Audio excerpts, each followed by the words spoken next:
काही दिवसांपूर्वी मालेगावमध्ये एका नराधमाने 4 वर्षाच्या चिमुकलीवरती अत्याचार करून तिला दगडाने ठेचून मारण्यात आले होते. त्याचीच महाराष्ट्रामध्ये संतापाची लाट उसळली. त्याचाच एक भाग म्हणून मालेगावमध्ये न्यायालयाच्या परिसरामध्येच स्थानिक रहिवाशांनी न्यायालयामध्ये घुसून आक्रमक असा पवित्रा घेतला आणि कायदा आणि सुव्यवस्थेचा प्रश्न निर्माण झाल्यानंतर पोलिसांनी सौम्य असा लाठीचार्ज केला.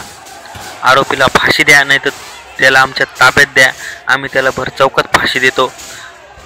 ह्या सर्व एकंदरीत घटनेमुळे काही काळ तेथील वातावरण हे तणावपूर्ण झाले होते. पोलिसांनी हा संपूर्ण प्रकार आटोक्यात आणला असून आता सध्या त्या ठिकाणी शांतता पसरलेली आहे.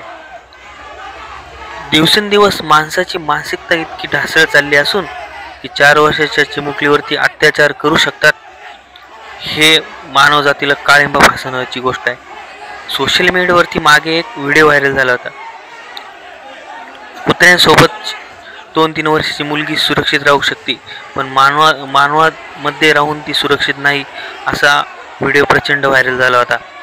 आणि तुम्ही या व्हिडिओमध्ये पाहू शकता की पोलिसांनी तेथील गर्दीला तेथील स्थानिकांच्या रोषाला सामोरे गेल्यानंतर न्यायालयातील परिसरामध्ये जे लोक होते त्यांना बाहेर काढण्यात पोलिसांना यश आले आणि आता तरी तेथील कायदा सुव्यवस्था सुरक्षित असून घाबरण्याचे काही कारण नाही.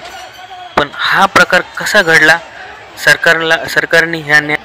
सरकारने लवकरात लवकर या आरोपीला फाशीची शिक्षा द्यावी अशी स्थानिक लोकांची मागणी होत आहे. तुम्हाला व्हिडिओ पण काय वाटतं? खरंच माणसाची मानसिक पातळी खूप खालच्या लेवलला गेली आहे का? कमेंट बॉक्समध्ये नक्की सांगा. आपल्या प्रतिकार न्यूज महाराष्ट्र या यूट्यूब चॅनलला सबस्क्राईब करा. धन्यवाद.